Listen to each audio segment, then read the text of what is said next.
really anything less serious, and especially if it's happening over and over and over again. And we know that family violence is a pattern of harm. It's not an incident. It doesn't happen one-off. So when we're talking about offences and we're talking about incidents, we're really isolating them, and they're not an isolated incident. They're an ongoing pattern of harm. It has the effect of entrapment. You have women who don't feel that they have the resources to be able to press charges. They don't either have the physical or emotional resources. So I think by minimising it, by suggesting that they're not serious crime, I think that's I really struggle with that point, to be honest with you. And thanks for responding to that. The violence investigations are up, but if the prosecution's down. What do you make of that? So it's an ongoing pattern. Like we've been noticing this for a long time. We used to put out some data summaries every year, and it's something that we've been noticing for probably the last 3 or 4 years, that prosecutions have been going down, offences have been going down. And I think the interesting thing that's happened is that in 2008 we had 85% of offences that were resulted in an apprehension. In 2017 we've got 53%. So that's a significant reduction in offences. And the big thing I think to remember is that it's the judicial process that opens up opportunities to hold perpetrators to account and to allow them to get access to things like stopping violence programs. And these are really, really important programs if we want to stop this pattern of behaviour. So while I hear what the police are saying around ensuring that they're looking at different ways of dealing with it, I think we need to be very, very careful that we're still holding those perpetrators to account and that we're still allowing access to those stopping violence programs. And the justice system has to be there to trust it and to do its job. Yes, exactly. Can we know that whether it's more violence or just more reporting? I think we've had the ongoing. I don't want to use it as an excuse, but we hear it time and time again that it's just more reporting. Yeah. I think if it was just more reporting, then at some point in time we'd plateau. But we've gone from, as you say, 73,000 to 121, and it's showing no indication of plateauing or dropping off at all. So there is a problem there, and there's a problem there that we're not sufficiently addressing. If it was just about more reporting, then I think we'd be seeing some sort of difference, but we're not. And I think that where we aren't addressing the problem by holding perpetrators to account, by allowing them to access those resources, then it speaks of potentially a failure in the system. We've only got a minute to go, but I just wondered if there are solutions to this. Do you have anything you can, from your research that helps us out?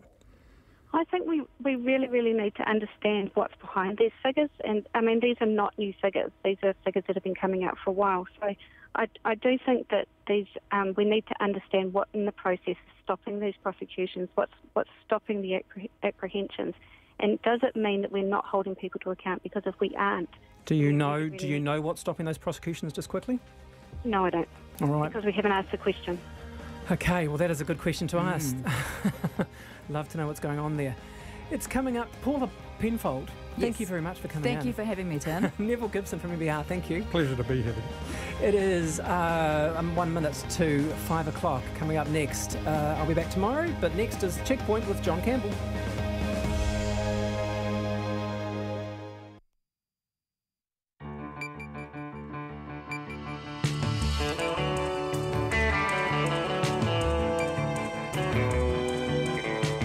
Tōti marae hoa mā he kōrero kei te haere he kaupapa kei te karawhiua. Tonight on Checkpoint, MPs rack up more than $2 million travel in just 3 months.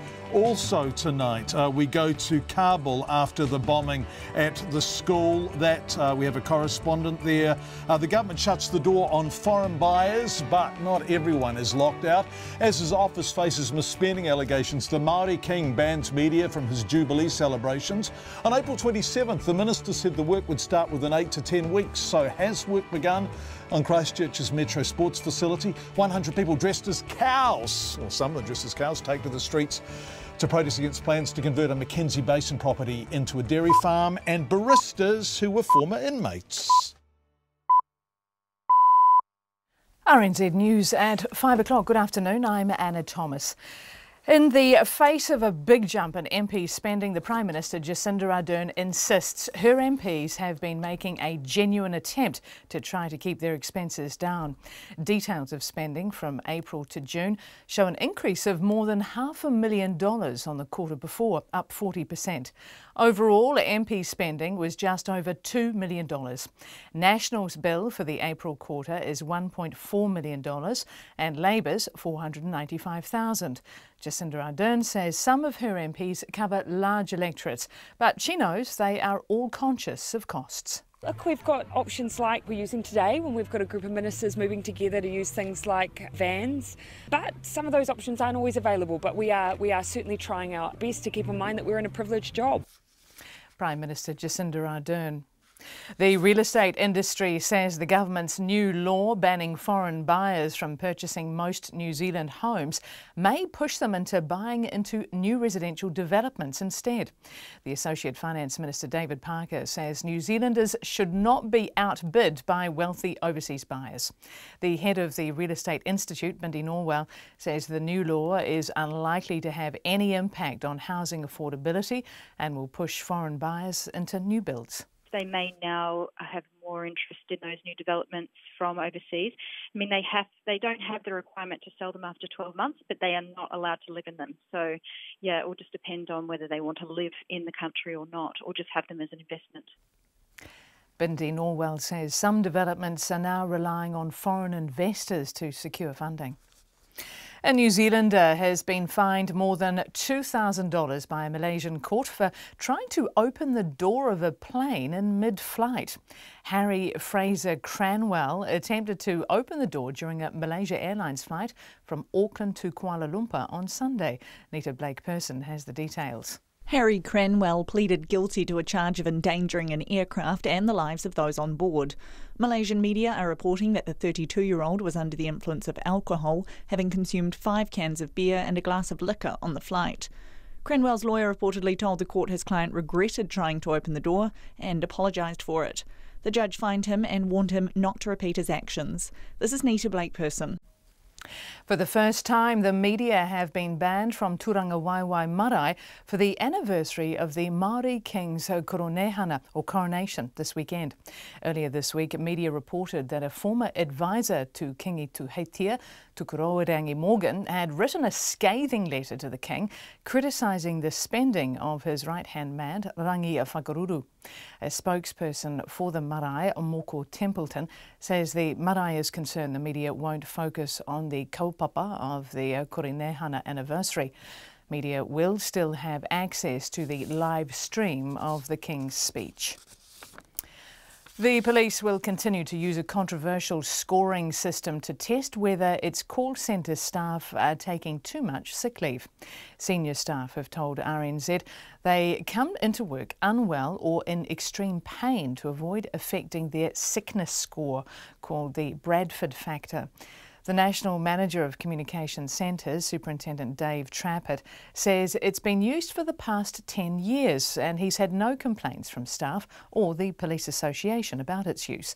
But he admits it's concerning if staff feel they have to turn up to work when they're sick. They do not need to come to work if they are ill, and we are only too keen to help them through their illness and get them back to work and fit and healthy to do the job we're asking them to do.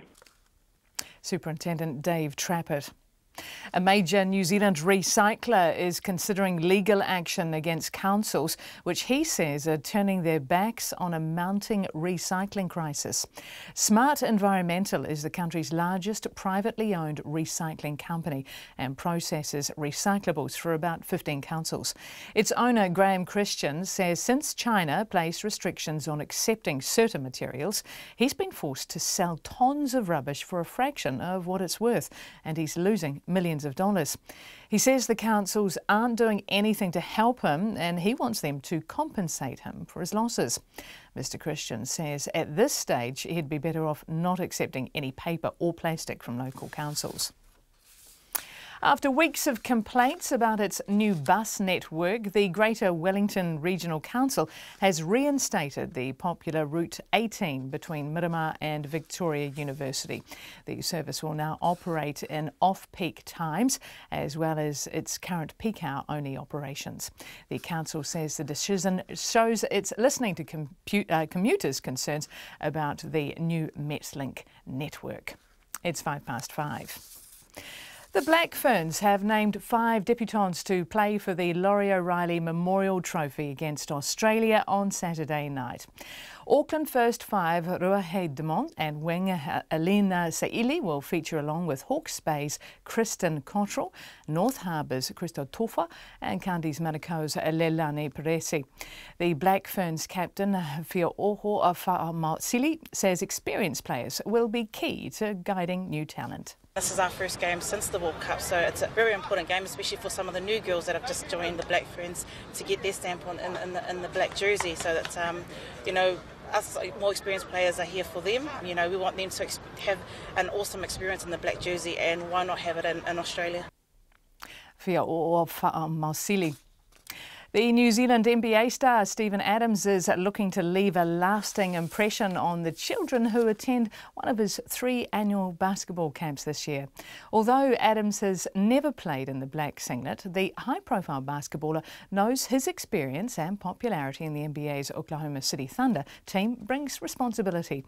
He says his hope for the program is to deliver more than simply playing the game. We have some people coming in and talking to them, educating them about the path that they can take and stuff like that. So it's much more than just playing. That's cool. We know that you could play, but it's like the off-court stuff. Can you get that under control? Because that's probably the biggest factor. That's probably going to either propel them forward or just hold them back. Steven Adams, and that's the news. Tourists flee bridge collapse. People were running, screaming in Italian, run, out, cars. So we just literally, kids run. Fonterra in flux. I question whether anyone's worth $8 million. Don't necessarily see Fonterra. I don't really care how much he gets, as long as he's doing the best job for the company. Taking risks on the court. I felt like my body was still in great knack, still had to drive. No time like the present, so we might as well just jump in. Keep up with Morning Report. Susie Ferguson and Guy Espiner weekdays from 6. Then on 9 to noon, the Disabilities Commissioner on why she's vehemently opposed to the assisted dying bill before Parliament. And after 10, cycling journalist Rupert Guinness on his epic cycling race from one side of Australia to the other. Join me, Catherine Ryan, on 9 to noon after Morning Reports on RNZ National. And now the short forecast from Met Service to midnight tomorrow. Northland to Kapiti, including the central high country. Isolated showers turning to rain from this evening. Heavy at times with possible thunderstorms, easing to isolated showers tomorrow afternoon. Coromandel and Bay of Plenty fine at first. A few showers developing tonight, turning to rain tomorrow morning. Heavy at times with possible thunderstorms, clearing later. Gisborne and Hawke's Bay fine, high clouds and a few spots of rain for a time tomorrow. Wellington and Wairarapa, occasional rain, clearing tomorrow morning. Nelson and Buller to Fiordland have rain, heavy at times with possible thunderstorms. Clearing in Fiordland and southern Westland tomorrow and easing to showers further north. And for the remainder of the South Island, mainly fine. However, scattered rain about Otago and Southland, becoming widespread there tomorrow morning and then spreading north later. And for the Chatham Islands, occasional showers. RNZ National. It's coming up to 5:09 and you're listening to Checkpoint with John Campbell. And Anna Thomas, thank you very much indeed. Anna, thank you everyone for joining us. We begin tonight with MP's expenses officially released today. That's as opposed to the unofficial release of Simon Bridges' expenses earlier in the week. More on that shortly. And they show politicians have been spending up large on travel and accommodation. Now, in the first 3 months of 2018, the total bill was $1.5 million. In the next 3 months, it was more than $2 million. This, of course, comes as the Speaker of the House launches an inquiry into that leak earlier this week. Our political editor, Jane Patterson, has been looking at the numbers. What we've looked at is what MPs spent in the first 3 months of the year and then what they spent in the second quarter. And between those two time periods, there was about $500,000 increase between the first and the second quarter of this year. And these are to do with travel and accommodation that MPs use. Now, if we go back to look at it at the same time last year, there's a similar trend. So the spend was smaller at the start of the year, and that could account for the fact that, of course, Parliament's not sitting. That takes in part of January, so maybe they're not doing so many parliamentary activities. But also, I would say we don't have the ministerial expenses, so this is not the whole picture. This is just for MPs. So for Labour, for example, we have what their non-ministerial MPs spend, but we don't have the figures of what the ministers spend, and the same for the Greens and New Zealand First, which will add to their total. So we don't have the full picture, but that is the trend that we've seen from the first to the second quarter. We do have Simon Bridges' expenses, of course. We got them prematurely, according to almost everyone except the person who leaked them. What's going to happen here? So there is an inquiry. Trevor Mallard is getting a QC in, a forensic IT specialist, in case this person was stupid enough to simply email the expenses direct to whoever was receiving them. If we find out who is responsible for this leak, what happens, Jane? If it is an MP and no other party received the information of National Party MPs, so on that assumption, we're looking at the National Party caucus. If it is an MP, that would have to be grounds for expulsion from the caucus. I can't see that an MP that did that could then make a case for it, especially given the leader, Simon Bridges, has talked to the caucus. His MPs have denied it. They've denied it to his face. If it is found to be one of them, I think they're gone. Now, if it is a member of the parliamentary service or someone who works for Parliament, again, that becomes an employment matter. But given the high focus and the importance of them working confidentially, given the sort of information that they handle, including electorate and constituency matters, I imagine that they would be marched out of the door pretty quickly as well. So where this becomes really fascinating is if it is an electorate MP, right? Now we're joining lots and lots of dots and reading lots and lots of tea leaves. So let's say absolutely we're dealing with a hypothetical here. But if it is an electorate MP, they are expelled from caucus. They can stay on. They can just go and sit there as an independent, quietly pulling their salary. What would happen in those circumstances? Now, they can at the moment, John, but remember the Waka Jumping Bill or the Electoral Integrity Amendment Bill is actually making its way through Parliament as we speak. It's in the committee stages, so it's got one more debate and then it becomes law. Now, hypothetically, if the inquiry finds that it's a caucus member and they go through the process of expulsion and the Waka Jumping law is in place, it would automatically mean an electorate MP or a list MP would be out of Parliament. The seat would be vacated. So that is a potential that National must have in mind as well, but actually it would probably work in their favour. They opposed this bill, but as we saw from Brendan Horan, the New Zealand First MP, who was expelled from caucus and then hung around as an independent, in fact, that situation is what has driven the Waka Jumping Bill. It's not great for the party that is left there. There's a visible reminder of a big breakdown, a big bust up in the party. And of course, any MP in Parliament still has the ability to do a bit of stirring, do a bit of strategy against maybe their former leader. So it would be certainly in National's interests if that MP, if they were found to have done it, actually were gone altogether. Jane Patterson, our political editor, 5:13. The real estate industry says the government's new ban will do nothing to deter foreign buyers. They'll just find a different way to get into the New Zealand market instead. After campaigning on the promise, the Labour-led government last night passed legislation to shut foreign buyers out with some key exemptions. Tom Furley reports. The international real estate website Genoa markets primarily to Chinese investors. Its spokesman David Platter says they saw a big jump in interest from China late last year, and that surged again early this year as buyers looked to get in before the ban. He says interest isn't likely to wane because the changes to the legislation mean investors can still access new builds. New Zealand does need foreign investment to help build new products. And foreign investment is very good for that because especially Chinese buyers are more willing to buy off the plan, which gives the developers the commitments they need to get financing to start construction. So we think foreign buyers will continue to be an important part of the market. It's just that they won't be so active in the existing home segment. The Real Estate Institute Chief Executive Bindi Norwell says she was pleased to see the government change its plans after public consultation to allow foreign buyers to purchase new builds. They may now have more interest in those new developments from overseas. I mean, they don't have the requirement to sell them after 12 months, but they are not allowed to live in them. So, yeah, it will just depend on whether they want to live in the country or not, or just have them as an investment. The government has blamed offshore speculators in part for pushing house prices up, but acknowledges there is debate about how much. For the March quarter, official Stats NZ figures show just over 3% of homes transferred were to someone who wasn't a New Zealand citizen or resident. Critics, including the country's largest property body, the Real Estate Institute, says the law is unnecessary. Bindi Norwell says it will have no impact on affordability. We're quite disappointed that the bill is now past its third reading. And we're not alone. It's not just the real estate industry, where it's the telecommunications, it's been councils, it's been financial services providers, law firms. So we're not alone in this.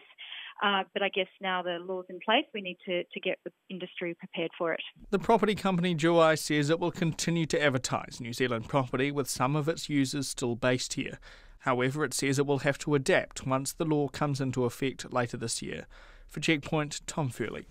It's 16 minutes past 5. For the first time in the history of the Maori King's Koronehana, or coronation celebrations, media will be banned from the grounds of Turanga Waiwai Marae.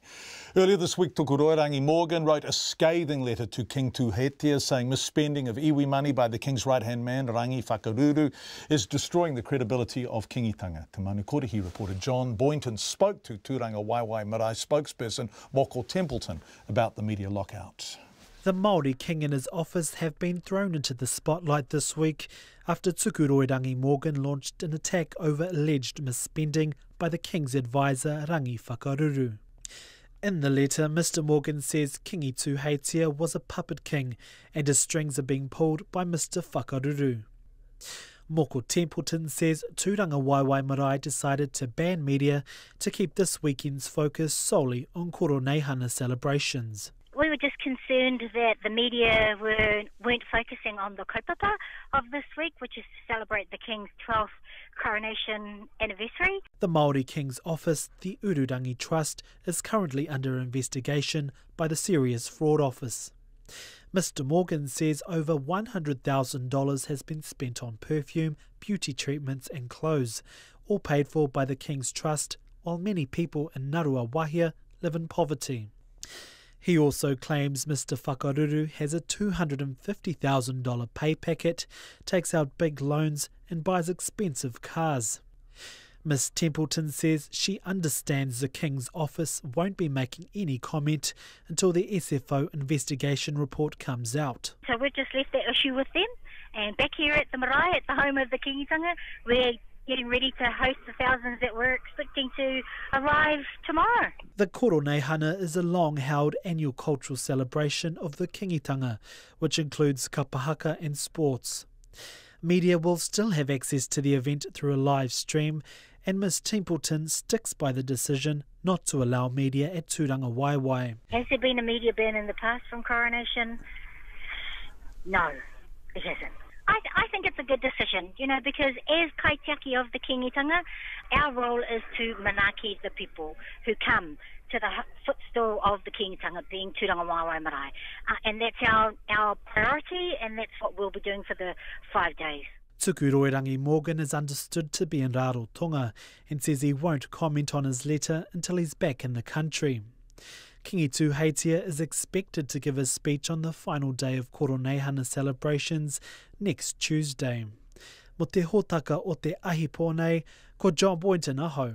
Let's go to Italy, where the death toll has risen and grief has turned to anger following the Genoa bridge collapse that has killed at least 39 people and injured 24 others. A 200-metre section of the Morani Bridge collapsed during a heavy thunderstorm on Tuesday, sending at least 35 cars and trucks plunging more than 50 metres to the ground below. And as Bridget Burke reports, there are now strong calls for the directors of Autostrada, the company that managed the toll bridge, to resign. The mangled wreck of former footballer Davide Campbell's car wedged in the twisted broken metal and concrete of what was once the 51-year-old Morandi toll bridge. There weren't many miracles from the Genoa bridge collapse, but Davide Campbell was one of them. Speaking from his hospital bed, the 33-year-old described apocalyptic scenes as his car plunged more than 50 metres to the ground as he drove across the bridge into Genoa in torrential rain. Poi ho avuto la fortuna che sono finito, non so neanche io dove, perché dopo ho rivisto la mia macchina. I remember the road that started to collapse and I heard an amazing noise. I saw the road collapsing and I went down with it. I was lucky enough to land. I don't even know how, because if you saw my car, I didn't pass out. I remained lucid and called the fire brigade to let them know about the situation and to come and get me. Then I called my family. I felt as though a miracle happened. It was like being in a film. I saw the rescuers who arrived, the fire brigade, everyone. It was a shock, a real shock. I just have this picture in front of my eyes of the road that collapsed. I saw 4 cars in front of me. There was a fair bit of traffic. I can't imagine something like this happening in Italy. I feel like a miracle has happened. Saint Barbara protected me. Another miracle inside this wreck. A firefighter dangling in the air rescues a man from the wreckage of his car 30 metres above the ground as it teeters precariously between pieces of the broken bridge. Whilst this driver survived, at least 39 others weren't so lucky. Among those who perished, 2 families, a nurse, an anaesthetist, a truck driver and a chef who were all driving over the bridge, and 2 seasonal workers who were in a van parked at a recycling centre underneath it when it collapsed. Authorities say floodlights were used by a team of more than 400 firefighters overnight in the hope of finding more survivors, but as time passes, it is now more likely to be purely a recovery operation. And as this recovery operation continues, shock and grief are turning to anger, with the bridge's operator now under fire. Serious questions are now being raised about the state of repair amid revelations the Genoa Council was told in 2012 it could fall down in 10 years. Transport Minister Danilo Toninelli said Autostrada, a unit of Milan-listed Atlantia Group, should pay fines and compensation. He said he would penalise anyone who didn't fulfil their contractual obligations regarding maintenance and called on Autostrada's management to resign. The first thing we'll do is go and check the stipulated convention with Autostrada and revoke this concession. We will heavily penalise those who have not fulfilled clear contractual obligations regarding maintenance.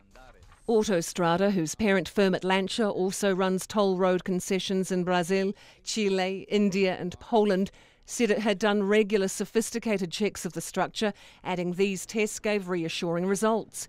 But the bridge's condition and its ability to cope with the weight of higher levels of traffic have been the focus of public debate since the collapse, as has public spending. Within hours of the disaster, the anti-establishment government that took office in June said the collapse showed Italy needed to spend more on its dilapidated infrastructure, ignoring EU budget constraints if necessary. Today was a public holiday in Italy to mark the Holy Feast of the Assumption. Penso in particolare a quanti sono provati dalla tragedia avvenuta ieri a Genova.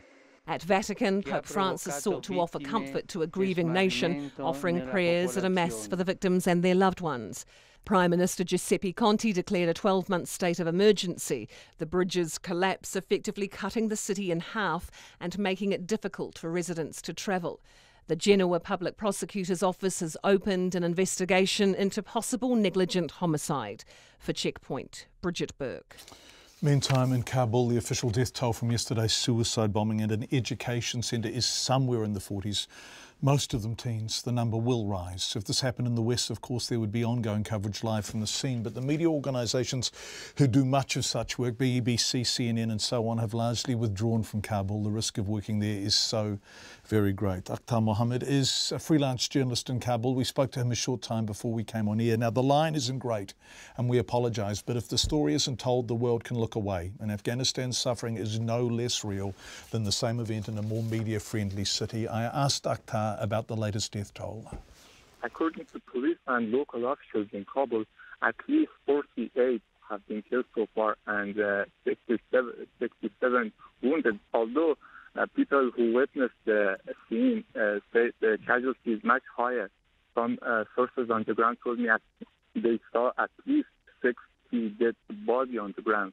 But this is not a first attack this week, although the week began with this week began with a very bloody attack in Yazin province on Friday night. At least hundreds of people killed there, and then the week began continues with the attack in Faryab province in northern the country. There are dozens of, at least 50, according to reports, soldiers died there of Taliban ambush.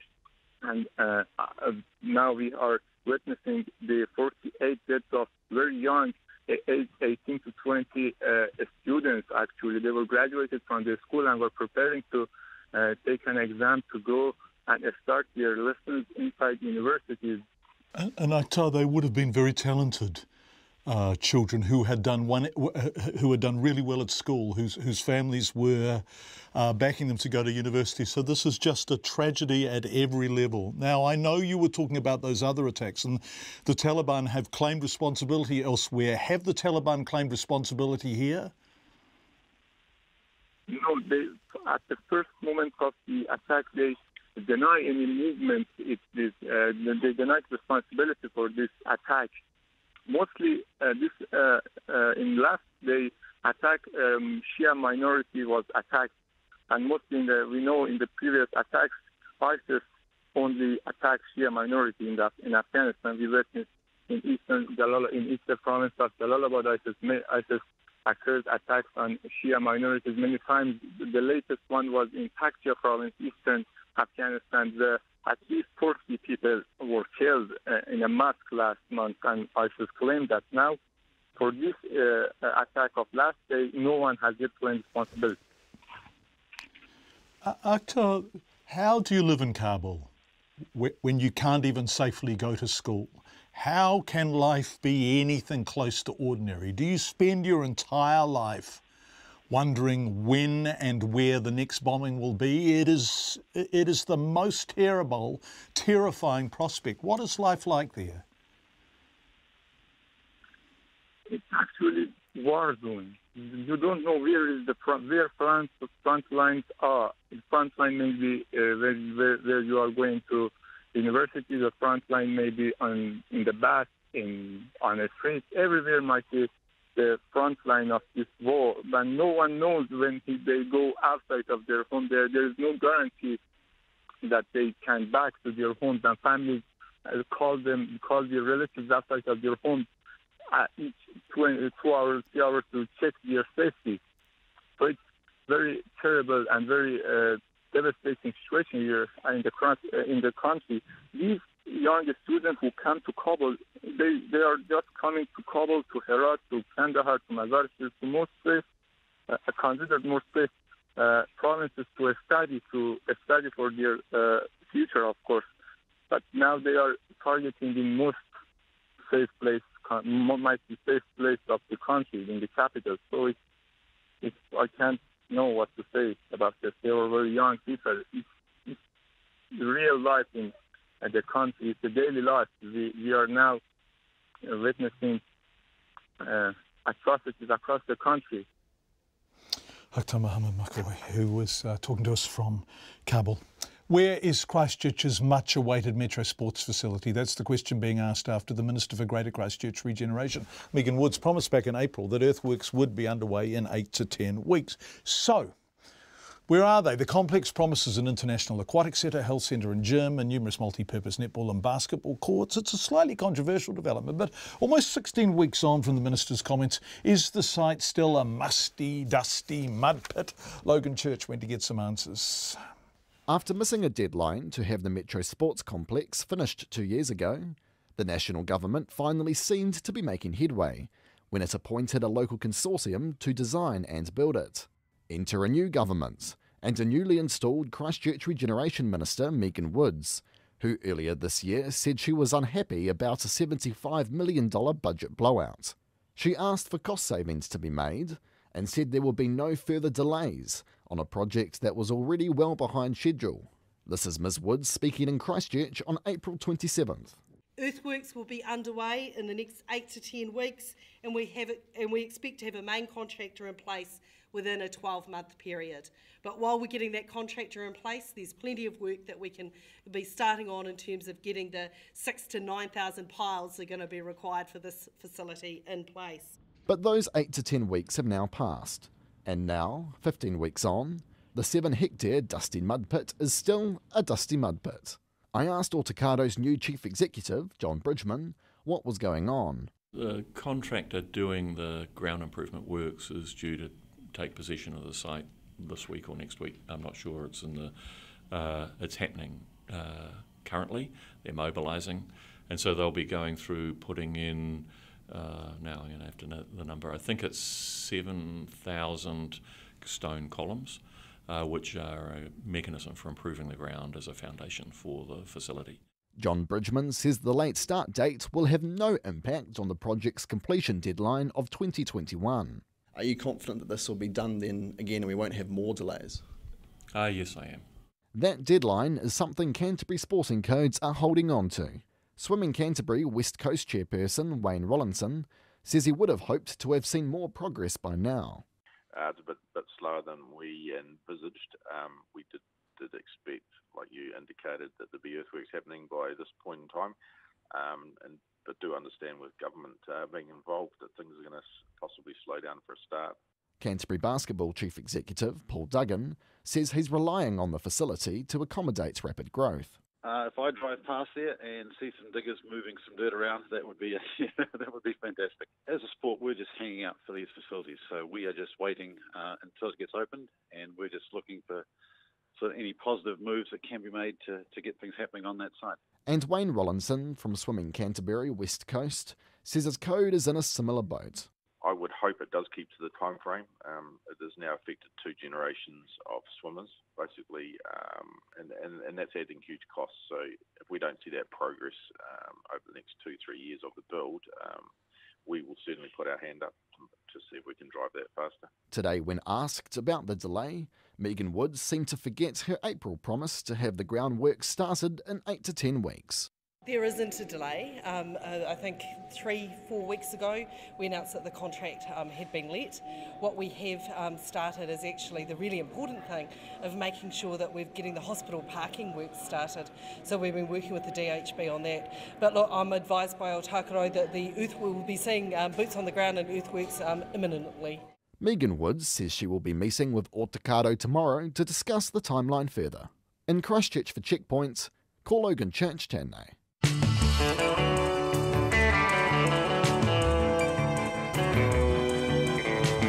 With Checkpoint on RNZ, thank you for being with us. Coming up, a major recycler considers legal action against councils he says are turning their backs on the mounting recycling crisis. 100 people, some dressed as cows, take to the streets to protest against plans to convert a Mackenzie Basin property into a dairy farm. A cafe opens in Wellington with former inmates as baristas. Madison's next with business news, including some work by the FMA. But before it all, Anna Thomas with the headlines. Thanks, John. The Prime Minister insists her MPs have been making a real effort to keep expenses down, including group travel using vans, in the wake of a spike in ministers' spending. From April to June, ministers' spending jumped by more than $500,000, a 40% increase on the previous quarter. In total, MPs spent more than $2 million, with National spending $1.4 million and Labour $495,000. The real estate industry says foreign buyers may show more interest in residential developments now they can't buy existing homes. Last night, the government passed a law banning foreigners from buying New Zealand homes in most cases. The head of the Real Estate Institute says the new law is unlikely to have any impact on affordability. But Bindi Norwell has praised the government for changing the legislation so there can still be foreign investment in some development projects. In an unprecedented move, the media have been banned from Turanga Waiwai Marae for the anniversary of the Maori King's coronation this weekend. It follows media reports of a stinging letter written by Tukuroirangi Morgan, a former advisor to Kingi Tuhetia, criticising the spending of the King's current advisor, Rangi Whakaruru. The spokesperson for the marae says they're worried that the media won't focus on the kaupapa of the Koronehana anniversary.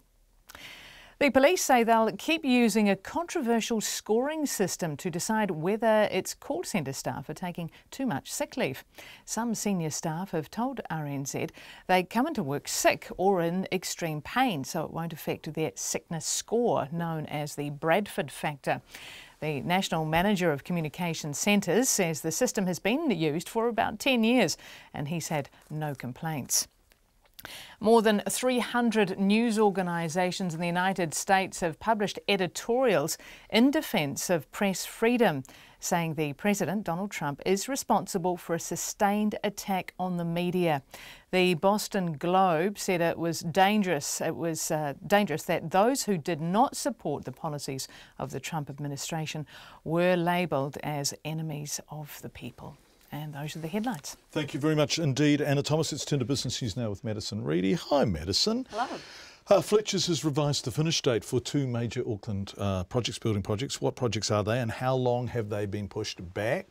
It's the two sites on the Commercial Bay kind of retail hospitality development on Auckland's waterfront, and it plans to have huge international retail brands within it, big restaurant names as well. So that was being built as well as a new PwC, PricewaterhouseCoopers tower next to it by Fletcher Building for a company called Precinct Properties. Now, Precinct Properties has a portfolio value in Wellington and Auckland, which is a total of about $2.5 billion altogether. So pretty big fry we're talking here. Now, that Commercial Bay site was due to open early next year, and obviously with all of Fletcher's issues that it has had, it has now had to push back that development, and they've revised their operations and say it'll be all done, phase 2, by September for Commercial Bay for the retail, so in time for Christmas spending, and December for that tower. Now, I spoke to the Chief Executive of Precinct Properties today, and obviously his name's Scott Pritchard, and obviously Fletcher's has built a lot of projects for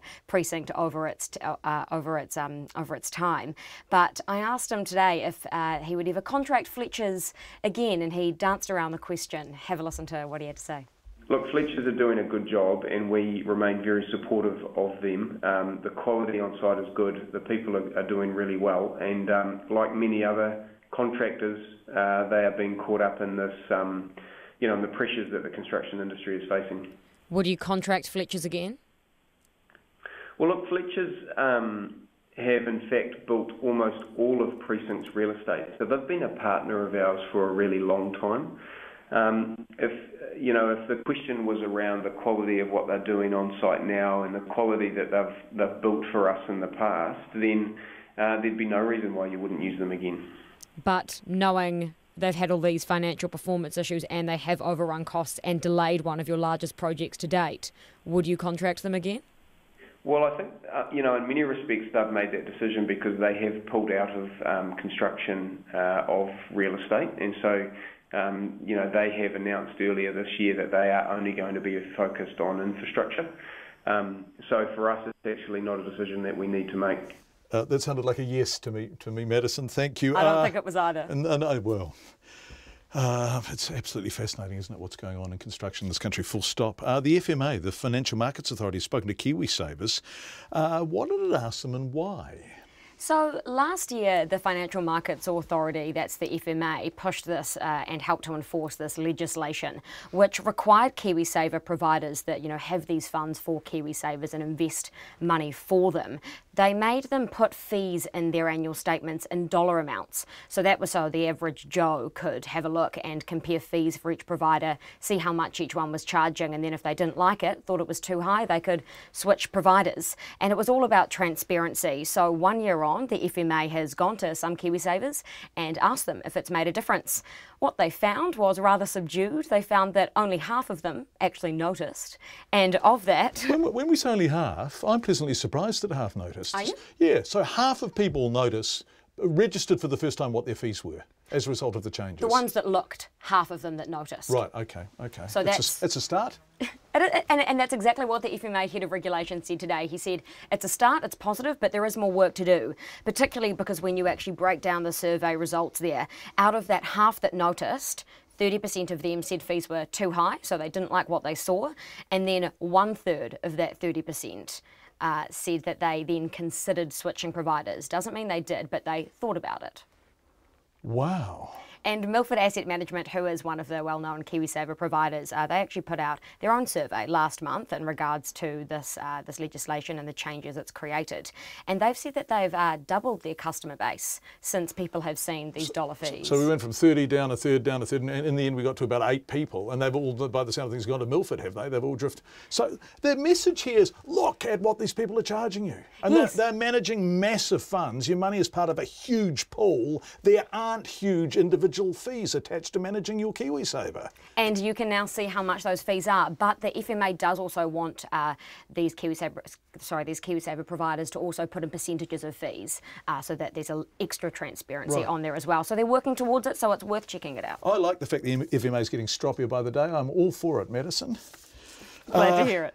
What happened on the markets? The NZX Top 50 index rose about 0.1% or 11.5 points to close at 8,998 tonight. And the New Zealand dollar is buying at 65.9 US cents, 90.6 Australian and 51.8 British pence. So fairly steady. Yeah, steady. Yeah, thanks, Madison. Really appreciate welcome. it. Close to 100 people, some dressed as cows, took to the streets of Dunedin this afternoon to protest against plans to convert a Mackenzie Basin property into a dairy farm. The protesters mooed and chanted outside the office of Murray Valentine, who has resource consent to farm up to 5,000 dairy cows on his Simons Pass property. But as our Otago Southern reporter Tess Brunton reports, the protests, well, they may have come too late. Somebody's hurting the Mackenzie and it's gone on far too long. Adam Curry has a special connection to the unique wilderness of the Mackenzie Basin. As a child, he spent his summers camping and winter skiing in the region. Now as a protest spokesperson, he says he's fighting to keep those memories alive for future generations. There will be incredible amounts of fertiliser. He's going to pump thousands and thousands of water into the Mackenzie Basin, and it would just destroy the wildlife there. Would massively be, most of it would be destroyed. It would never be able to be reclaimed on public land again. In a place like the Mackenzie and the Waimak are the most inappropriate places to farm in Aotearoa. So if the consent's going to be drawn, if farming is going to start here, then when does it stop? He says there are some areas that should not be converted to dairying. The Octagon is no place for cows. There's a place for cows, there's a place not for cows, and the Octagon is no place for cows, and neither is the Mackenzie. The rally was organised by Save Our Water, Otago Southland and Greenpeace, but plenty of others joined in. Forest and Bird Sue Matron spoke at the rally, saying large-scale irrigation and dairying had no place in the Mackenzie Basin. Well, we want Mr Valentine to abide by his legal requirements and stick to the conditions that are on his consent. And we're currently working with our lawyers to make sure that that's happening, because at the moment he is being a little bit disdainful about the consents that he's got and not meeting the legal requirements that he should be doing. After speeches, the group took to the streets, marching up the hill towards Mr Valentine's office. The protesters chanted as they climbed several flights of stairs to his office, only to discover it was locked and no one would open the door. After several attempts to find a way in, protesters left a signed letter at his door to urge him to change his plans. I got a big board, very impressive board, which had a picture of a dairy cow on it and messages from about, it looks like 30 or 40 people. That's Mr Valentine. Despite the protests, he says he doesn't intend to change his plans.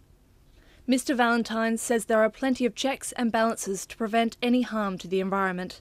And then we get to the stage that we've now got an operational dairy farm. We've got cows on the ground. We're calving at the moment. We're milking, and now you've got people saying, "Oh, it's time to terminate what you're doing." He says there are already about 800 cows on the property. In the next decade, he says there will be a maximum of 5,000 cows on the property and no more. That's despite a resource consent protesters say will give him permission to have up to 15,000 cows on the station. Mr Valentine says he would have been prepared to listen to the protesters' demands if it wasn't about 15 years after he started the consent process. If they'd been back involved in the process that the Environment Court went through in those early years, we could have modified it. But at that stage, we were being encouraged to do it. He says back in the mid-2000s, when he first started applying for consents, the government at the time supported dairy conversions. What's clear is that neither Mr Valentine or the protesters are planning to back down anytime soon. In Dunedin for Checkpoint, this is Tess Brunton.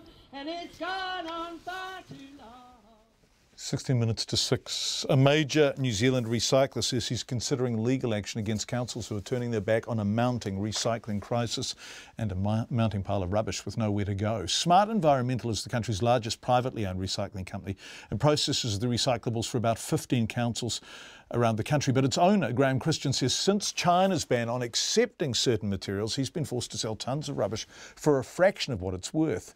He says councils are leaving him to carry the can. This is a mounting problem, literally and figuratively. Matthew Tunison reports.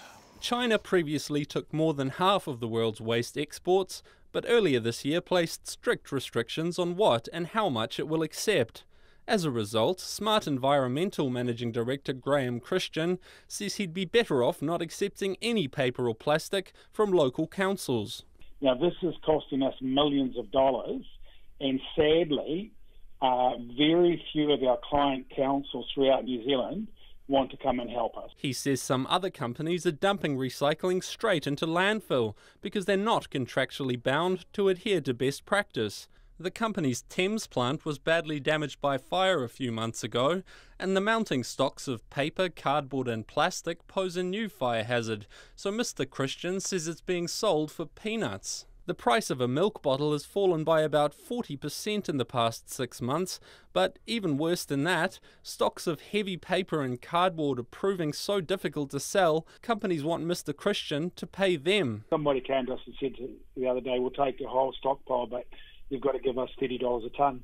That's not how it's supposed to be. Mr. Christian says he's frustrated with the lack of help from councils who use him for a vital service. He says he doesn't want to take legal action against them, but he may be left with no choice. Contractually, they are actually bound to do that. They just don't want to do it. Councils don't have the budgets. It's not in their forecast. Well, guess what? It's not ours either. Local Government New Zealand President Dave Cole says it's a tough time for all players involved, including the councils. I have sympathy for the whole of the supply chain, whether it's councils, whether it's communities, or whether it's the recyclers. We're all facing the challenge of what to do about it now that the option of just unloading it on someone else's country has been taken away. Mr. Cole says whether councils are obligated to help struggling recyclers with their financial shortfalls depends on their contracts. Associate Environment Minister Eugene Sage encouraged councils to engage with their recycling contractors. I would hope that councils are working constructively with their contractors and the sector to look at what are the solutions when there is this pressure in responding to China and having that slump in global commodity prices. She says the impact of the China ban has been greater than had been anticipated, and the government set up a task force to try and come up with solutions to the mounting piles of recycling. It has definitely put pressure on some of the recycling businesses. That's why the task force is working with the sector, working with councils, and I think councils are facing some of those challenges as well. Ms. Sage says the government's goal of zero waste going to landfill by 2050 needs more options for recovering recyclables and reprocessing them here in New Zealand. For Checkpoint, call Matthew Tunison aho. Let's go to Vermont, where a former energy boss has taken a major step towards becoming the first ever transgender governor of a US state. Christine Hallquist defeated 3 other candidates, including a 14-year-old boy, to win the Democratic Party nomination. Ryan Brooks from Reuters has more. She's the first transgender nominee for a major U.S. state office. On Tuesday, Christine Hallquist won the Democratic primary for governor in Vermont, defeating 3 others on the ballot. It lines Hallquist up to take on Republican Governor Phil Scott this November. The win's been called a defining moment for transgender rights, and Hallquist said after the vote she was proud to be standing up for minority rights across the board. I can handle all the bigotry and all the grief in the world to know that I'm supporting people in a marginalized community. And it's not just about the transgender community, it's not just about the LGBT community, it's about all marginalized communities. Hallquist is also confident she can take on the incumbent Governor Scott in the fall. All Phil has is no new taxes. I have a plan to grow Vermont's economy You know, it's one thing to just fight over the scraps on the table, but we got to put more food on the table. Hallquist's victory comes at an uncertain time for transgender rights in the U.S. LGBT rights expanded under the administration of Barack Obama, but the Trump White House has reversed course on much of that. This year, 43 transgender candidates have run for political office at all levels in the U.S. They're mostly Democrats, but a handful have run as independents or for the Green Party. Vermont has a history of leading on gender-related issues, becoming the first state to legalize gay marriage in 2009. That report from Reuters. Back home, the police are defending the use of a controversial scoring system to analyse when its call centre communication staff are taking too much sick leave. Staff have told RNZ they come into work in extreme pain or when unwell to avoid impacting their sickness score, called the Bradford factor. Although widely used overseas, especially in the UK, the Bradford factor measures the nature of absenteeism, such as whether an employee takes long absences or short, frequent and unplanned days off. It's been criticised for encouraging workers to turn up when they're sick. The National Manager of Communications Centre, Superintendent Dave Trappett, says it's been used to monitor absenteeism amongst its emergency call handlers for a decade, and he's never had any complaints from staff or the union about it. Incidentally, or ironically, he was at work today with a sore throat. But unlike some of his employees, he says it's not because he felt worried about taking the day off. He told our reporter Anusha Bradley that a high Bradford score is used to initiate informal and formal meetings about why an employee is off work and to create, and I quote, a wellness plan. But it doesn't keep track of how often this happens. I think you're overemphasising the score. The score is the prompt for a conversation. There's plenty of international research that indicates having a wellness plan and having active intervention by management in sickness improves sickness rates within that organisation. So the Police Association has raised concerns about its use, though. Are you going to continue using it? Will you review it?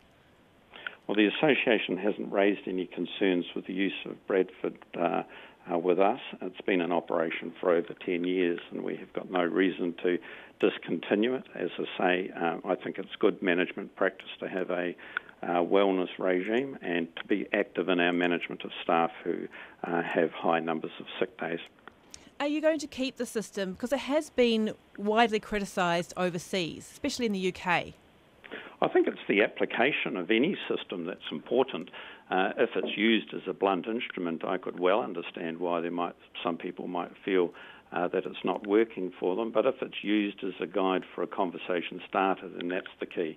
I've got no plans to abandon a wellness regime and management of staff sickness in our organisation. Have you got enough staff to respond to calls when people do take sick leave? Sometimes we get spikes. We plan for a small amount of sick leave when we do our scheduling, and sometimes we get spikes where the absences we plan for were out of kilter with what actually happened. But generally, we plan for that, and we're able to accommodate it. So the fact that people fear that they need to turn up to work when they're ill, what are you going to do about that? I know you said it was concerning, but what action can you take? We would again stress to our staff that they do not need to come to work if they are ill, and we are only too keen to help them through their illness and get them back to work and fit and healthy to do the job we're asking them to do. We'd love some feedback on that. Absolutely, you can deal with us in confidence. Text us 2101 if you have had experience of that system. That was Superintendent Dave Trappett talking to Anusha Bradley. A cafe opening in Wellington might seem like a weekly occurrence, but when the trade school kitchen officially opens in Nainai next week, it will be a life-changing experience for some. The baristas at the cafe will be former inmates from Arohata Women's Prison who have completed an 8-week training course behind the wire. Ben Strang attended the launch today. Wellingtonians are well known for their love of a quality flat white. There's always buzz surrounding the opening of a new cafe and just how good the coffee will be. But the hype surrounding the trade school kitchen in the Lower Hutt suburb of Nainai is a little different. The baristas will all be former prison inmates who trained while behind bars. The cafe is the brainchild of Lauren Tennant, who oversaw the training in Arohata Women's Prison just across the state highway in Tawa. They are so excited, yeah. As soon as they hear about it, their eyes light up and they're like, what, I can actually get employment? Because it's so rare. I mean, there aren't many opportunities out there, so when you just openly say that there is, they are quite taken aback. 2 inmates are expected to start work at the cafe in October, pending parole board hearings. They're guaranteed a year of employment at a starting rate of $17.50 an hour, with a pay review after 3 months. The aim is to reintegrate them into the community so they can eventually find a job elsewhere. The cycle will then start again. Sergeant Stephen Cross of Nine Eyes Neighbourhood Policing Team was enjoying a coffee at the cafe today. Everyone I've spoken to is really proactive. They think it's a great opportunity, especially when we've explained to them who will be staffing it. They think that's an amazing idea because a lot of the time ex-prisoners are thrust out into the community without too much help, but I think this is a good way to get them those skills where they can actually move on and look for other work. Many prisoners have a background of drug and alcohol abuse. The chaplain at the local men's prison, Alison Robinson, says having someone offering an opportunity makes them less likely to reoffend. What we've found is it works much better to have employers who are actually committed to the journey of those coming out of prison that want a job. Lauren Tennant says the options are slim for prisoners being released. Especially for women, there's a lot of opportunities out there for men's prisons, and there really isn't for women. We're the only trade in there. There's nothing else for employment, they don't get much at all, so it'd be cool to get women, give them some more opportunities. The barista course has support from other local hospitality businesses offering to employ its graduates. The trade school kitchen will officially open in Nainai on Monday. For Checkpoint, Corbin Strang Tēnei. Now, we're interested in what happens to people who have left prison, how hard it is to get work and to re-enter society as a full and engaged member. If you have had that experience over the past few years, we'd love to hear from you. We're absolutely happy to talk to you in confidence. Do text us 2101. It's coming up to 4 minutes to 6. Thank you for being with us on Checkpoint.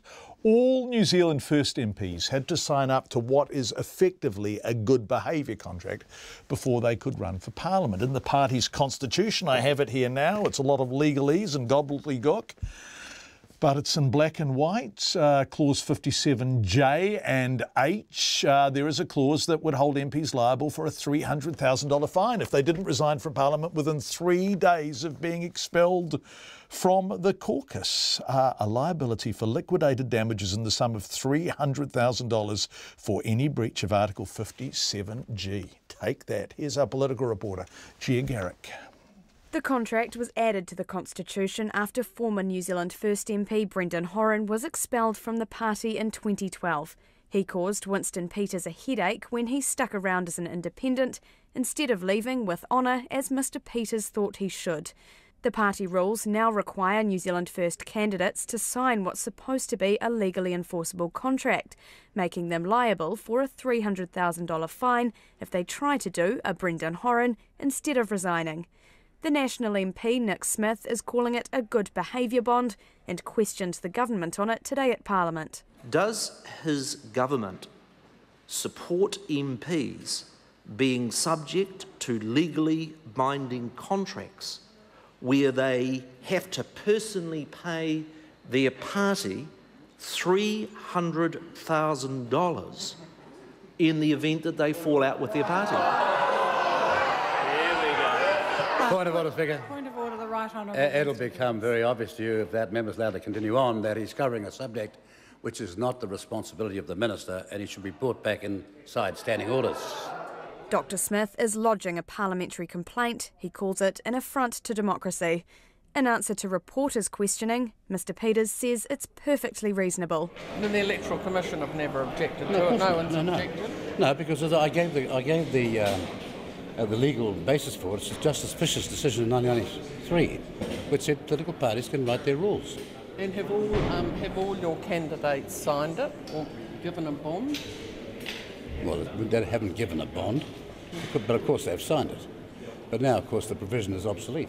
And it will become obsolete because of the waka jumping bill currently before Parliament, which Mr Peters made certain was included in the formal coalition agreement with Labour. That will force any MP expelled from their caucus to leave Parliament altogether. New Zealand First senior MPs approached for comment this afternoon, either couldn't remember signing the contract or refused to say whether they had. From Parliament for Checkpoint, Gia Garrick. A bit of feedback coming in response to the story about Christine Halquist, who is she's about to become, potentially, although Vermont is a fairly safe Democrat vote, isn't it, the first ever transgender governor of a US state. Fiona from Kandala, one of the people saying, gosh, John, wasn't Georgina Beyer a trailblazer? Yes, she absolutely was, Fiona. In response to the Bradford scoring model, John, it's an outright lie that there have been no complaints about the Bradford scoring model. Obviously, we're not accusing our guest of lying, but this person's suggesting that there have been complaints. I worked in police for 20 years in health and safety, and this was a constant source of unrest amongst call takers. Coming to work sick is not good for anyone and spreads bugs around. The management have been hearing about this for many years. Employees' wellness meeting is often the beginning of a process to intimidate them or exit them, not just in police, but across many big organisations. Very horrible misuse of employment law, health and safety processes. That's a really strong text. We'd love to hear from you if you have any experience whatsoever of that Bradford scoring model. That's strikingly at odds with what the police were telling us, that it's not used in any punitive sense at all. It's just used to monitor wellness rather than to drive you out. A wellness scheme run by Big Brother, says Mark in Littleton. It's 6 o'clock. RNZ News at 6 o'clock. Good evening, I'm Anna Thomas. The real estate industry says foreign buyers may switch their interest into new residential developments. Now they can't buy existing homes. Last night, the government passed a law banning foreign buyers from purchasing New Zealand homes. Tom Furley reports. The ban excludes Australians and Singaporeans, and offshore buyers can still purchase new homes. The head of the Real Estate Institute, Bindi Norwell, has long been against the law and says it's unlikely to have any impact on affordability. However, she says it's positive that the government listened and removed parts of the legislation so foreigners can still buy into new developments. She says many developers rely on foreign investment early in their projects, and that may now increase.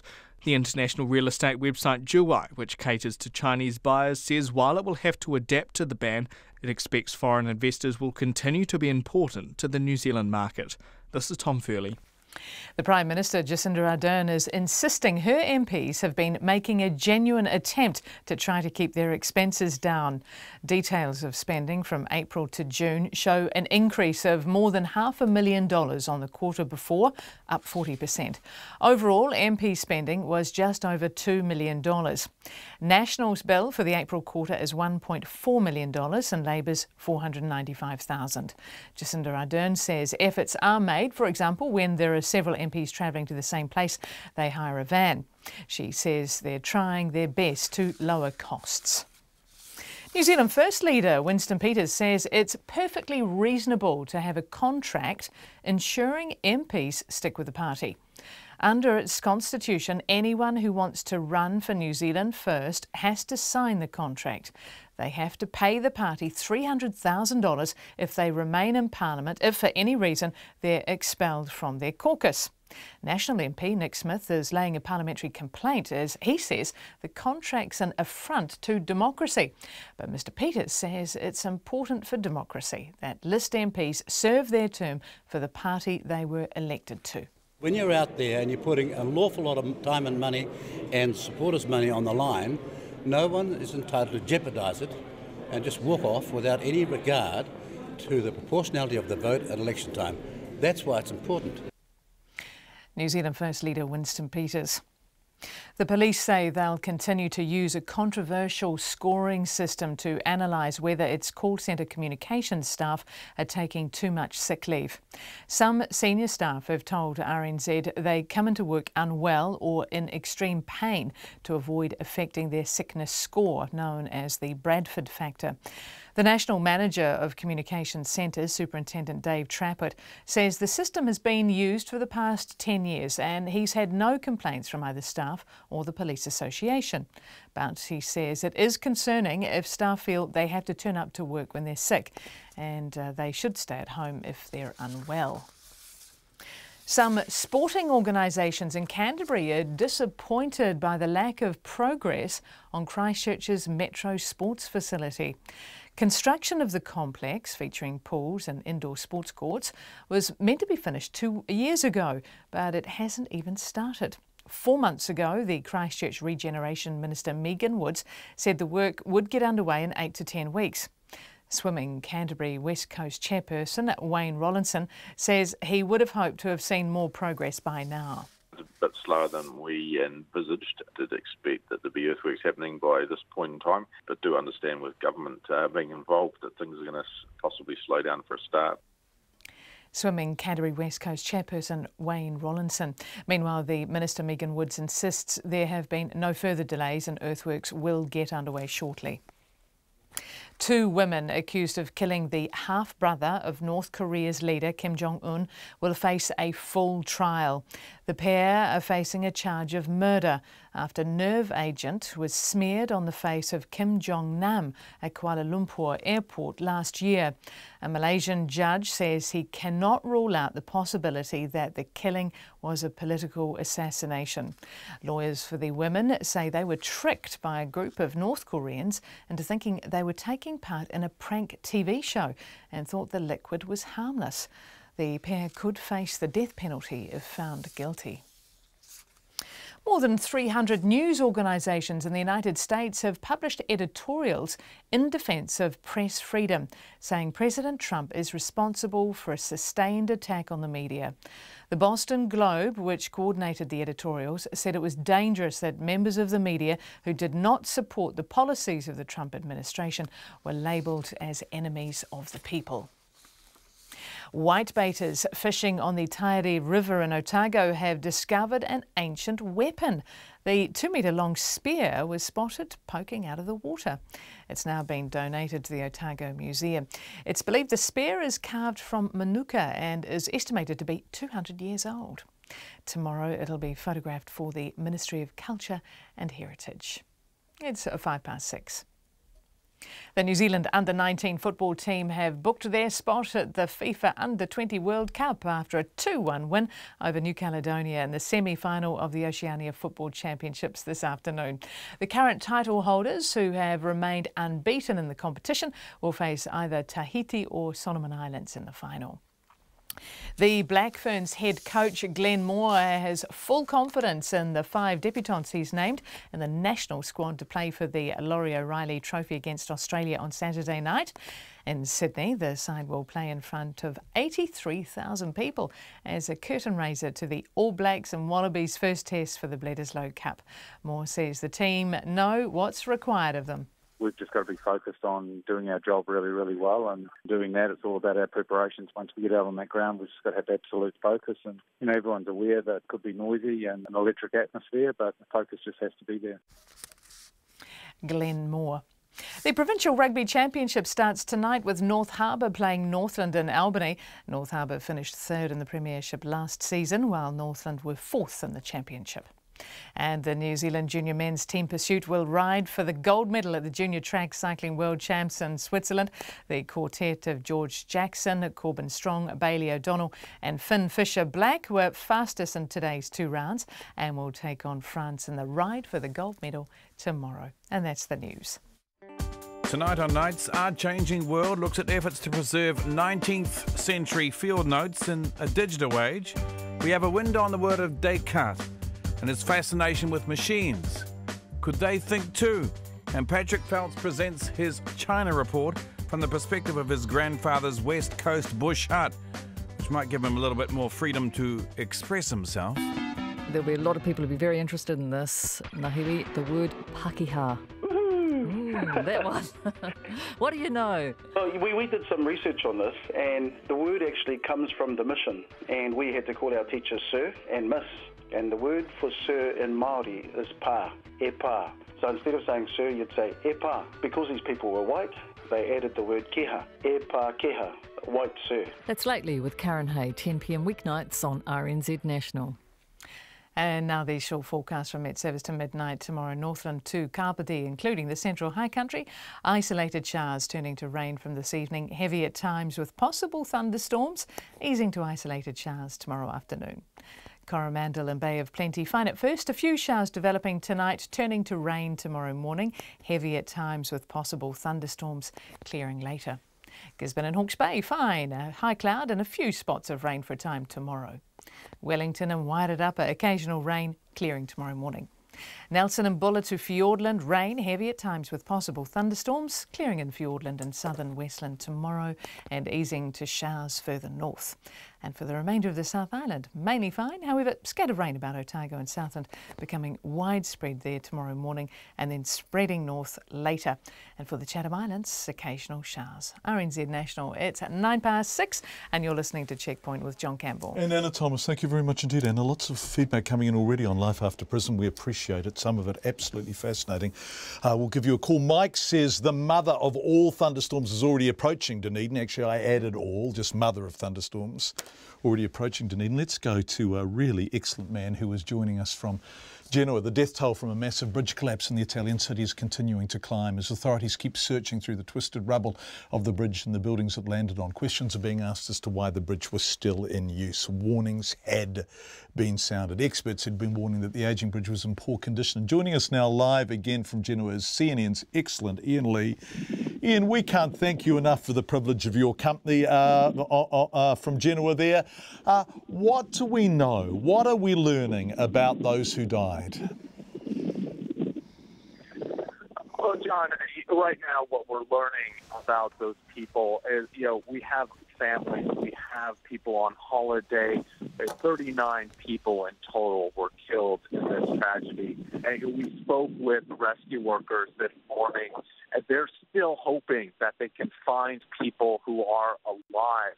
They say they've seen miracles before, and they're hoping to have another one. People still trapped in that rubble. And let me just kind of describe what we are being told and what we're seeing this morning. There's a large section of road, about 4 lanes, that's laying on its side. It's about the size of a 3-4-story building, and that's where rescue workers are focusing. They've had a real difficult time, though, pulling these large chunks of concrete and asphalt to the side. They say later they hope to bring in the dogs, and they really hope to find someone alive. But I can tell you, they aren't that optimistic as the hours progress. It really would be something approaching a miracle, wouldn't it? Let's talk about blame. And also I'm fascinated by the warnings that have been very explicitly sounded previously. Who is being blamed for this, and did people know this bridge was an increasingly high-risk proposition? Well, Autostrade Italia, that is the company that was hired to maintain the bridge. And that's where a lot of fingers are being pointed at right now. They say that company was responsible for maintaining the bridge. And yesterday we spoke with some residents in the neighborhood and at the nearby shelter, and they said that chunks of concrete were falling from this bridge for years. This goes back decades. And they say that they would complain to the local municipality, but that their words were falling on deaf ears, that no one was really making the structural changes that were needed to the bridge to make it safe. And so when you talk to people, they say they weren't really surprised that it collapsed. They're just glad that they weren't underneath it at the time it did collapse. So right now, you have those rescue workers working.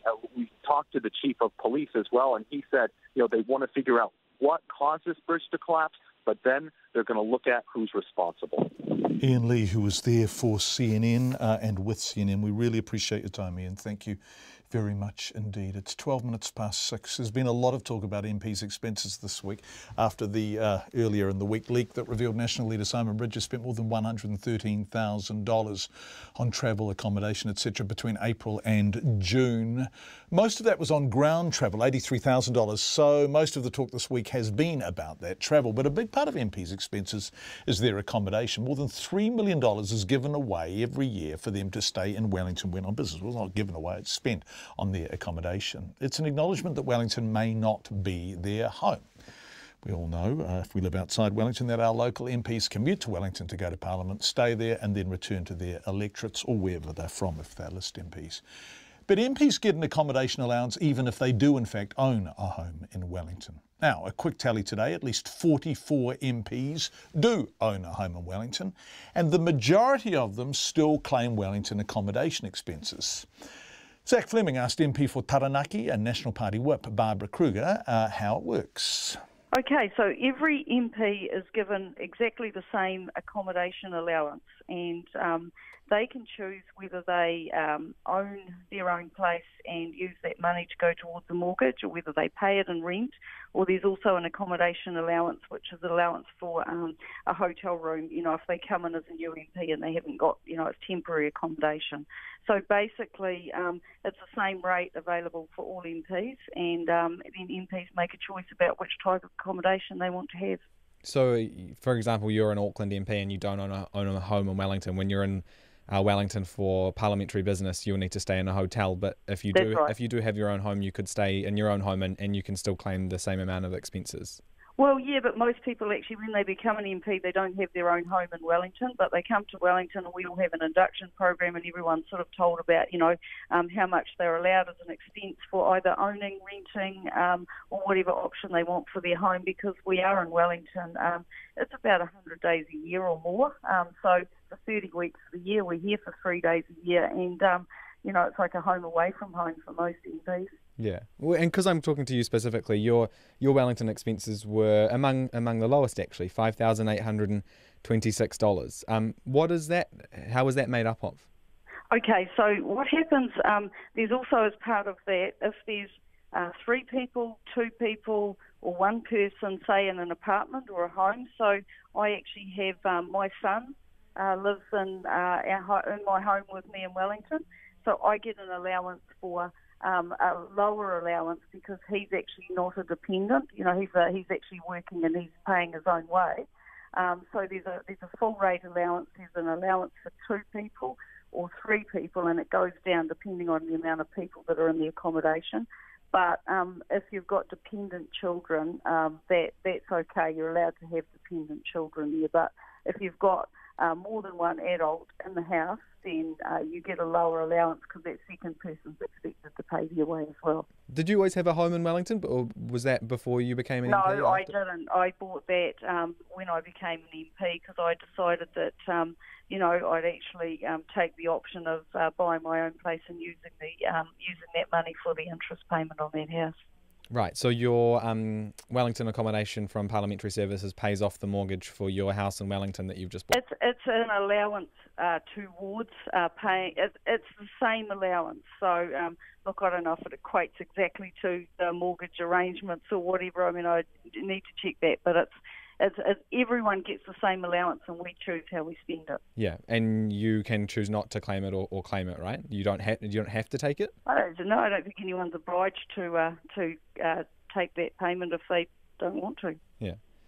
Do you think? But there's a cost of living in Wellington as an MP, so I want to make that clear. Yeah, absolutely. Do you think it is fair and equitable for your mortgage to be able to be paid off by the Wellington accommodation expenses? We talked to a lot of teachers yesterday who said that they can't really afford their rent at the moment, let alone to be even able to get into a home and get into a mortgage and any of that kind of stuff. And yeah, I guess when you say is paying the mortgage off, that's kind of a stretch because actually everyone gets the same amount, so it's not costing the taxpayer anymore, regardless of what the choice people make, unless, as you say, there's some people that might choose they don't want to claim. Yeah. Did you ever think about not claiming it? No, because it's a cost to myself and my family when I'm away from home, and no, I didn't think about that. National Party Whip Barbara Kurega speaking to our reporter Zach Fleming a short time ago, one of the few MPs who was prepared to talk to us about their accommodation allowances and what they're spending it on in Wellington. New Zealand's biggest basketball star, Stephen Adams, is back in the country with his trio of camps for aspiring junior players getting underway in Auckland this morning. Identical events will follow in Palmerston North and Dunedin. Well, this year, the country's only current NBA player will also fund an invitational game for 40 of the best high school players New Zealand has to offer, which will be very exciting for them.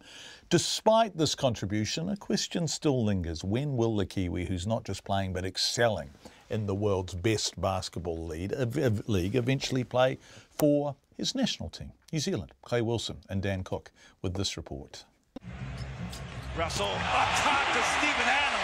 As New Zealand's most high-profile basketballer in history, Stephen Adams understands there are plenty in this country who want to see him in a black singlet.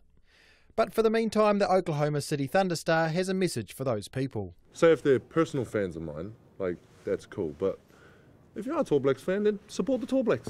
You know what I mean? Like, I'm not playing for them.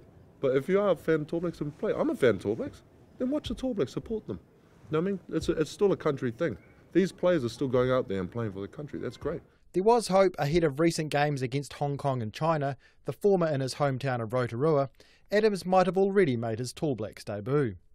He says he spoke to New Zealand coach Paul Henare, but preferred to continue contributing in another way. Definitely considered. I mean, I'm always in talks with Paulie and stuff like that. Yeah, but honestly, it's just one of those things, and I always say it's like, you know, when the time is right and stuff like that. But I just concentrated on just like helping the kids, honestly, mate.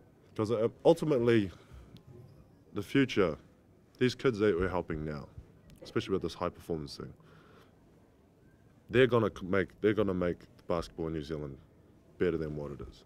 I mean, it ain't just me. This year, New Zealand's highest paid sportsman has upped the ante in his desire to grow the game here from the ground up.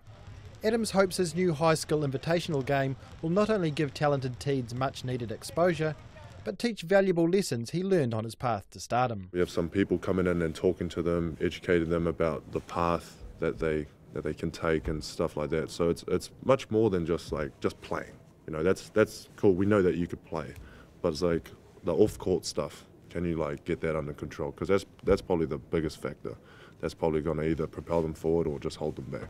It's a contribution that isn't just noticed in New Zealand.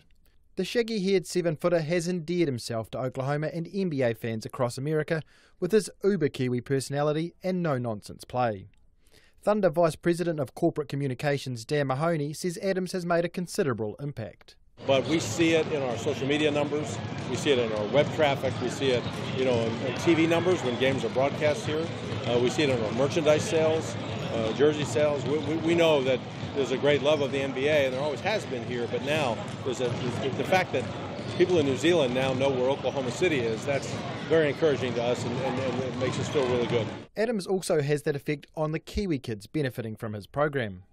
12-year-old Tuhi came all the way from Paihia to attend today's camp. It's cool because it teaches us how to play basketball and how he plays in the NBA. Do you watch a lot of his games in the NBA? Yeah. And what do you think about him as a player? What do you like about Steven Adams? Well, people call him he's like a brick wall, especially in pick and roll. He stands there for a screen and they just on the ground already. It's that ability to inspire and assist young players that will continue to drive Adams' contribution to basketball in this country. As for when that will extend to turning out for New Zealand, in his own unique way, Adams says the lines of communication between himself and Henare will remain open. Yeah, we have phones, mate. Yeah, give a little text back and forth. Yeah, just give a little buzz. Yeah, he hits me up, gives me an update on what's going on, situations, yada yada. With a World Cup just a year away, you can bet the Tall Blacks coach will be ready and waiting for that decisive call. Moti hotaka o tia hipo nei, ko Clay Wilson aho. 22 minutes past 6. Maori and Pacifica youth in Auckland are fighting to keep open community centres in the face of threats of closure. The hubs have become popular places for Maori and Pacifica youth to meet and engage with local boards, councils, just be part of a sense of belonging. But despite bustling with activity, they don't have enough funds to sustain these facilities. And Dara Stewart has more. This huge space takes up a lot of power. For the last 5 months we've been spending our own money to keep the lights on. If I had $1 for every time someone said, gosh, Papakuru's needed some place like this for so long, we could fund another 2 years easily. The voices from 2 different youth community groups in Auckland struggling to keep afloat. Amelia Puya-Taylor is from the 312 Hub in Onehunga and Leonie Freeman from The Corner in Papakura, South Auckland. What was once the local bikini swimwear outlet, these young people have now turned into a thriving community hub. The walls are covered in artwork by young locals. In one corner, a young mum runs Braids and Fades, where she works for a koha donation. On the other side sits a DJ booth built by the youth. They run events like kai and korero, tattoo and art exhibitions, and many use their facilities to rehearse or do creative work. Above all that, the centre has become a safe place for young Maori and Pacifica to have their voice heard. As long as we know that people are keen to have their voices heard, we're going to fight and do whatever it takes to make sure that we keep the doors open. The hub was a proposed pilot project by local youth to prove to the council that young people wanted to be heard. So the council's development agency Panuku offered a facility rent-free for the next 2 years. But its volunteers have been forking out around $800 a month for its maintenance costs themselves, and they're struggling to keep it up. They started a Give a Little funding campaign titled We Want Change, but we need your coins. The change that we want is to see that our young people are in those governance spaces in the urban planning. We've all been informed that there's some massive transformation changes going on. Imedia's neighbourhood Onehunga is one of Auckland's earliest settlements and has been earmarked by the council for transformation. Its strategic central location means it's relied upon to receive and host infrastructure for electricity, water, wastewater, transport and freight. The council plans for the suburb include a light rail between the city centre and the airport, the East-West Link motorway and the redevelopment of its wharf. With us having this hub, we can try and highlight and showcase all the urban planners, the architects, all those that are building our infrastructure to go, these are the kids that we need to help us inform what our decisions are. Leonie says while her local board and council have tried hard to engage with youth, there's still a level of disconnect. Maori and Pacific people make up almost half of her suburb's population, as well as a significant number of the youth who come to the corner. Leonie says staying open is about giving their young people a voice. As happens in every community, some voices are just heard louder than other voices. So it's trying to get those voices that aren't heard as often because there's just not the platforms or the places for them to be heard. It's trying to give them a space to have that say. Angelica Cutler from Panuku says they organise activities in South Auckland like local cleanups to engage with young people. That might not sound like traditional council consultation, but we take the view that the more that you can engage with people in their own communities, the more likely you are to strike up those important conversations about what they want to see next. But Diane Lakatini from the Creative Souls Project, a youth hub in Avondale, say the youth in her community are disengaged and council needs to do better. You know, one of the things that I always struggle with is council words that's thrown around. You know, innovation, collaboration, engagement. Some of the language that you're using if you want to engage young people or ethnic minorities, they just have no emotional connection to what's actually happening. Manukau Ward Councillor Efeso Collins says the youth's voice is vital. If we're not hearing from our young people, then we're not really preparing a city that's going to include them in 30 years' time. Worse off, it might not be the city that they want in 30 years' time. That's why it's really important for us to hear their voices. Mr Collins says council want to do better and they're willing to talk. Mo te hōtaka o te ahipone, ko Indira Stewart tēnei. Doesn't Indira have a wonderful voice? Speaking of which, the world's most famous material girl, Madonna, is celebrating her 60th birthday today. We're going to go out with some Madge. Tonight, the superstar singer, actress and artist has sold more than 300 million records during her 30-year career. My favourite is the Jellybean Benitez remix of Get Into the Groove. Oh, that's good. And says her live performances, which she still enjoys the most, are what keeps her going in the business. The BBC's Vincent Dowd looks back on her life thus far. Madonna Louise Ciccone started life in unglamorous Bay City, Michigan, but Madonna has constantly reinvented herself. At 20, she decided stardom lay elsewhere. I came to New York to be a dancer, and I wanted to sing as well because everyone would hear me sing and they'd say, oh, you have a great voice, you should do something. And they thought that I should come to Paris and they would make me a star.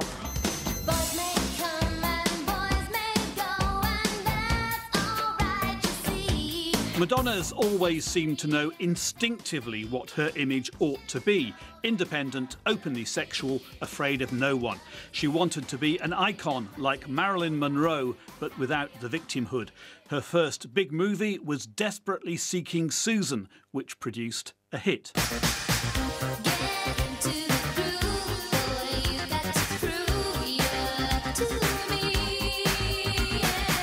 What What makes Madonna exciting live hasn't always transferred to the screen, but she's always been restless. In 1992, she published the photographic book Sex, which for some was a step too far, too explicit for fans who'd enjoyed her playful raunchiness on MTV. MTV, I'm not going to denigrate or deny how instrumental they were in helping me in the beginning of my career. But MTV plays to a huge audience, and a lot of them are children, and a lot of the themes that I'm exploring in my videos aren't meant for children. So I understand that they say they can't show it, but that's where I am right now in my life. At 60, Madonna has survived for decades in the tough music industry, especially tough for women. And she says playing live is still what gives her the most pleasure. For me, it's the most rewarding of all my jobs. You know, I love writing songs, making my film. I love all the things that I do. But to be able to stand on a stage and feel that visceral connection with human beings and that thing that only music can do, there's nothing like it.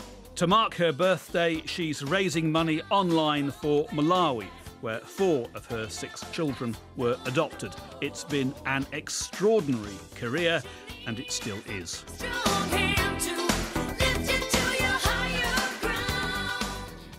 Madonna and the BBC's Vincent Dowd ending Checkpoint for tonight. Those of you who've contacted us about the experience of life after being in prison, including a couple of defence lawyers, thank you so much. We'll give you calls.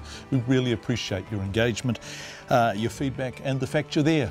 On behalf of the excellent and hard-working Checkpoint team, it's been a pleasure being with you tonight, and we will be back tomorrow, which is Friday, I think, at 5.